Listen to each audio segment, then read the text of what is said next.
प्रिया, तुमच्या सगळ्यांची जवळची मैत्रीण. खूप ताई मला हा मेसेज करतात की ताई प्लीज प्लीज प्लीज डेली रुटीनचे व्लॉग बनवत जा ना गं, आम्हाला ते व्हिडिओज बघायला खूप आवडेल. आणि म्हटलं चला, सगळ्याजणी इतक्या रिक्वेस्ट करत आहेत तर आपण हा एक छोटासा प्रयत्न करून बघूयात. सो आज शौर्य शाळेत गेल्यानंतर मी इथलं कपाट आवरायला घेतलेलं आहे. खरं तर मी एका मिशनवरती आहे आणि ते मिशन आहे स्वच्छतेचं.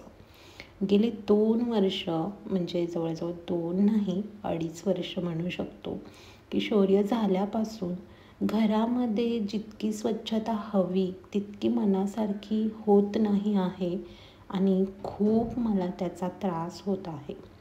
आता स्वच्छतेचा आणि मला त्रास होण्याचा संबंध असा की घरामध्ये जर पसारा असेल तर आपलं माइंड क्लिअर राहत नाही, आपल्याला छान प्रसन्न वाटत नाही, पॉझिटिव्ह फील होत नाही, सतत कंटाळवाणं, सतत उत्साह नसणे, सतत चिडचिड या गोष्टी होऊ लागतात. आता शौर्य याला कसं काय जबाबदार? तर शौर्य लहान आहे त्यामुळे प्रायोरिटी माझी तोच आहे. बाकीची कामं मी इतकी महत्त्वाची नाही ठेवत त्याच्यासमोर आणि त्यामुळे शौर्याने एखादी वस्तू हातात घेतली किंवा आपणही एखादी वस्तू घेतलेली असेल ती जागच्या जागी न ठेवणे किंवा शौर्यापासून लपवून ठेवणे, यामुळे घरामध्ये दिवसेंदिवस पसारा वाढत चाललेला आहे. आणि म्हणूनच म्हटलं की आपण आता रोजचे 30 मिनिटं स्वच्छतेसाठी द्यायचे आहेत. प्रत्येक एक कोपरा रोज स्वच्छ करत जायचा. तुमच्यापैकी खूप लोकांना माहिती असेल की हे बुकशेल्फ आहे आणि ते ॲक्च्युली आता आम्ही देवाचं सामान ठेवण्यासाठी वापरत आहोत. 2 बुकशेल्फ आहेत. तुम्ही होम टूरच्या व्हिडिओमध्ये जर बघितलं असेल तर तुमच्या लक्षात येईल.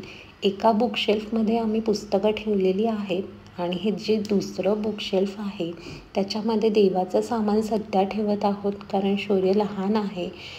देवघराच्या खाली छान ड्रॉवर्स केलेले आहेत, पण शौर्य ते ड्रॉवर्स ओपन करत असतो, त्यामुळे देवाचं जे महत्त्वाचं सामान आहे ते मी इथे ठेवत आहे सध्या तरी.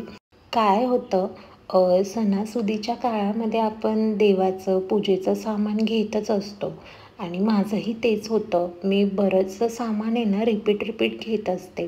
मला खरं तर पूजेचं सामान घेण्याची खूप आवड आहे. म्हणजे घरातल्या प्रत्येक गोष्टी ज्या सजावटीच्या असतात ना त्या मी घेत असते आणि त्यातल्या त्यात पूजेचं वगैरे जे सामान असतं ते माझ्याकडून बरेच वेळा रिपीटही होऊन जातं.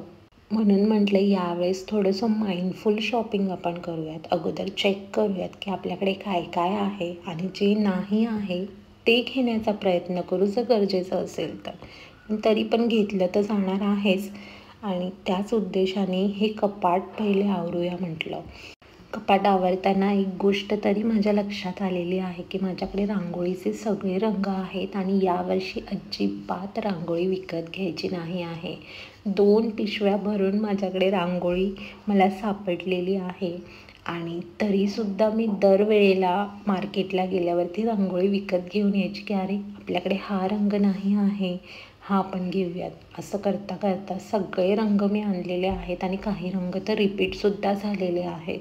तुम्ही म्हणाल शौर्याच्या नावावरती सगळं थोपवते, पण अगेन तो लहान असल्यामुळे ना रांगोळी तितकी घरासमोर मी काढत नाही, कारण तो पुसून टाकतो. कितीही त्याला समजावले तरी पण तो पुसतोच आणि लहान मुलांच्या याच गमती असतात, म्हणून आम्ही इतकं काही त्याला त्या बाबतीत रागवतही नाही. आणि म्हणूनच गेले 2-2.5 वर्ष घरासमोर रांगोळी फार कमी आणि झटपट होईल अशीच काढली जाते. म्हणूनच या रांगोळ्या इतक्या माझ्या अजूनही शिल्लक आहेत. मला ना रांगोळी इतकी अशी प्रोफेशनल येत नाही. खरं तर माझी ड्रॉइंग छान आहे, पण जेव्हा मी रांगोळी काढते माझी 5 बोटं इतकी व्यवस्थित वळत नाहीत. म्हणजे 2 बोटांनी आपण चिमटीने जी रांगोळी काढतो ना ती मला बऱ्यापैकी जमते, पण 5 बोटांची जी रांगोळी असते ती मला काही इतकी अजूनही विशेष जमत नाही आणि तितका मी खरंच वेळसुद्धा स्वतःला दिला नाही शिकण्यासाठी. आणि म्हणून मी असे हे वेगळे स्टेन्सिल विकत घेत असते की चला त्या निमित्ताने आपण छान छान रांगोळ्या काढूयात दारासमोर.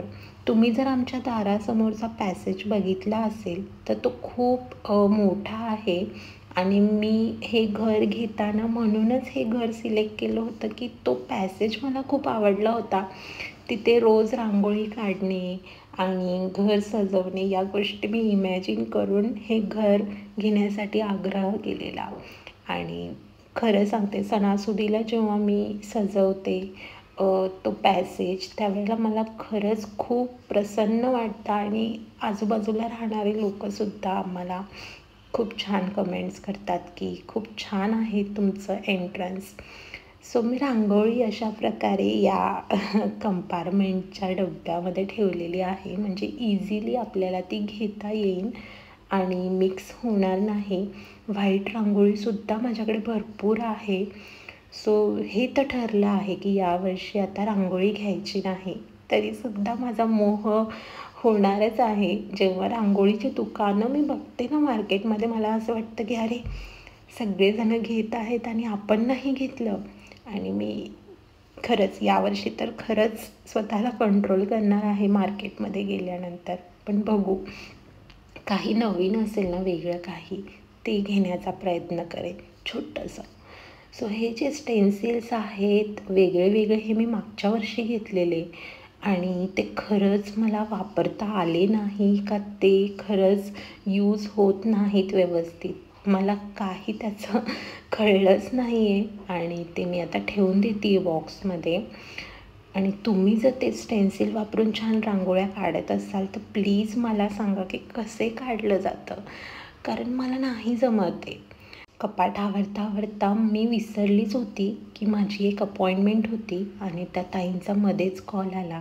त्याच्यामध्ये माझा अर्धा तास गेला आणि तो कॉल करता करता मी थोडं थोडं आवरत होती.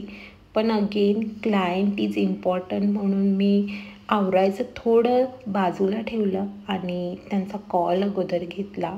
आता वेळ झाली आहे शौर्यला शाळेतून आणण्याची, म्हणून मी जितकं मला महत्त्वाचं वाटतं आहे ते सगळं अगोदर कपाटामध्ये ठेवून देते आणि या बेडरूमचं मी दरवाजा बंद ठेवणार आहे शौर्य झोपेपर्यंत.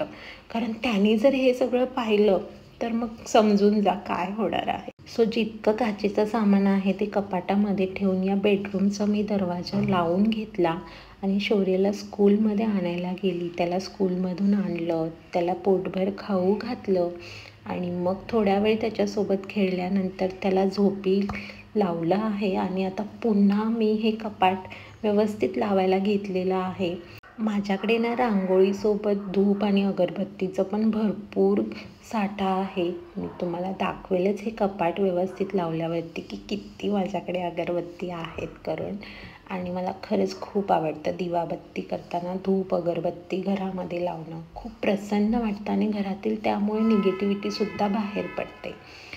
माझ्याकडे ना मिशोवरून मागवलेल्या काही अगरबत्ती आणि धूपचं कलेक्शन आहे. लकीली ते सुद्धा छान निघालेलं आहे. बऱ्याच वेळेला ऑनलाईन आपल्याला फ्रॅग्रन्स कळत नाही आणि आपण फसतो, पण बऱ्यापैकी ते कलेक्शन माझं व्यवस्थित आहे. आणि दुसरं कलेक्शन, मी तुळशीबागेमध्ये गेले 1-1.5 महिन्यापूर्वी बहिणीसोबत शॉपिंगला गेली होती. त्यावेळेला एका काकांचं दुकान होतं, खूप जुनं दुकान होतं, मला वाटतं 20-25 वर्षांपूर्वीचं असेल. आणि तिथूनसुद्धा आम्ही अगरबत्तीचं कलेक्शन घेतलं, काही धूप घेतले. सध्या मी त्याच अगरबत्त्या आणि धूप घरामध्ये सकाळी आणि संध्याकाळी वापरत आहे. खरंच सांगते, खूप छान कलेक्शन आहे ते. थोडीफार रांगोळी सांडलेली होती, ती आता मी भरून घेतलेली आहे आणि माझं कपाट लावून झालेलं आहे. चला आता मी तुम्हाला दाखवते माझ्याकडे काय काय कलेक्शन आहे.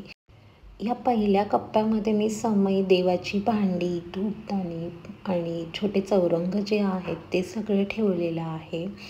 आणि छोटे छोटे दिवे भरपूर आहेत, ते सुद्धा एका डब्यात भरून ठेवले. आणि इथे जो सेकंड कप्पा आहे त्याच्यामध्ये मी सगळं रांगोळीचं सामान ठेवलं आहे. आणि हे माझे स्टेन्सिल आहेत जे मी तुळशीबागेतून विकत घेतलेले रांगोळी काढण्यासाठी. आणि सगळे रांगोळीचे कलर असे भरून ठेवलेले आहेत. आणि त्या बॉक्समध्ये ना बाजूच्या खूप धूप आहेत वेगळे वेगळे. आणि याच्यामध्ये मी व्हाईट रांगोळी ठेवली जी रोज लागते. हा शौर्याचा गमीजचा डब्बा आहे आणि ते जे आहेत ते कंपार्टमेंटमध्ये रांगोळी ठेवली आहे.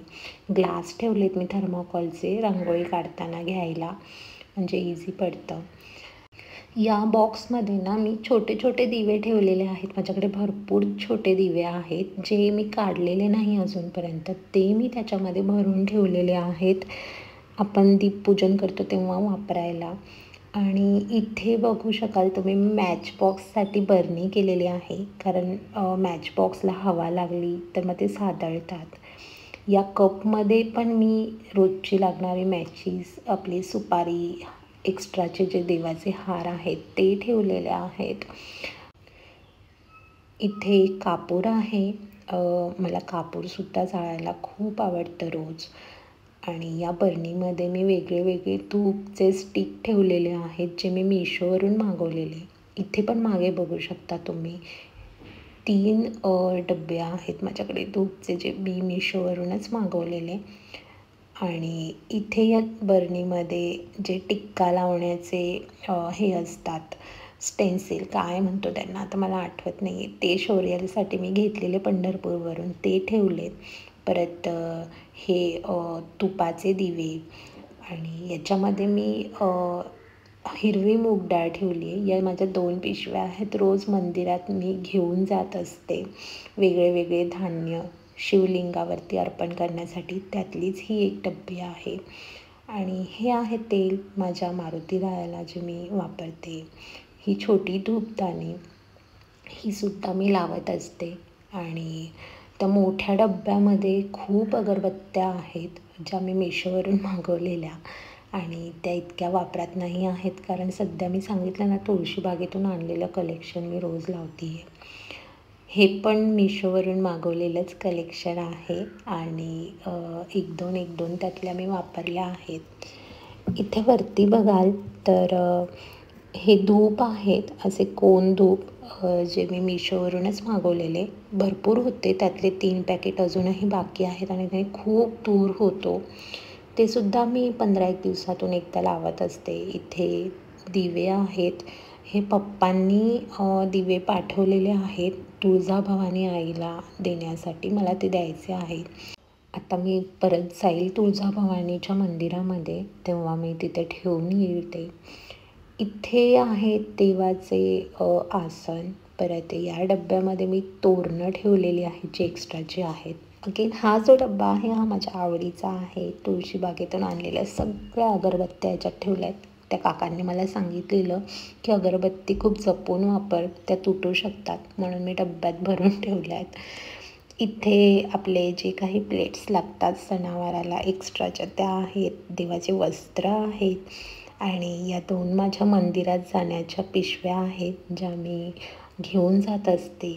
मी रोज मंदिरात न चुकता जाते, तर त्याचेही व्लॉग्स तुम्हाला बघायला मिळतीलच की कोणत्या मंदिरात जाते. इथे पिशव्या आहेत. परत या खालच्या कप्प्यामध्ये मी चौरंग आणि पाट जे होते ते ठेवले. एक्स्ट्राच्या बरण्या ठेवलेल्या आहेत. आणि हा जुना लॅपटॉप आहे, शौर्याच्या पप्पांचा लग्नाच्या अगोदरचा लॅपटॉप जो वापरात नाही आहे तो. तर खालच्या कप्प्यामध्ये हे जे असे दिवे आपण दिवाळीला वापरतो आणि या काही माळा आहेत घराच्या बाहेर लावण्यासाठी. आणि हे खूप छान कलेक्शन आहे, मी तुळशीबागेतून आणलेलं. हे असे सजवलेले ताट आहेत हळदी कुंकाचे आणि या छोट्या छोट्या फुलांच्या रांगोळ्या, त्यातल्या काही मी माझ्या 2 नंदेंना आणि बहिणीला दिलेलं आहे. आणि हे खरंच खूप सुंदर कलेक्शन आहे. हळदी कुंकू, काही सणावाराला वापरण्यासाठी खरंच खूप देखणं आहे आणि मी इतकं सगळं घेऊन आलेली आहे ते. आणि नक्कीच याचा वापर तुम्हाला व्हिडिओमध्ये दिसणारच आहे. चला, कपाट तर माझं लावून झालेलं आहे. ज्या जुन्या माळा होत्या त्या मी फेकून देण्यासाठी काढल्या आहेत.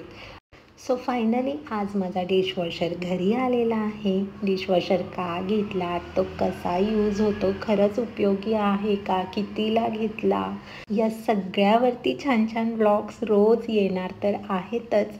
सो चला आजचा व्लॉग इथेच एंड करते. मला प्लीज कमेंटमध्ये सांगा व्लॉग कसा वाटला आणि कसे व्लॉग्स तुम्हाला अजून बघायचे आहेत.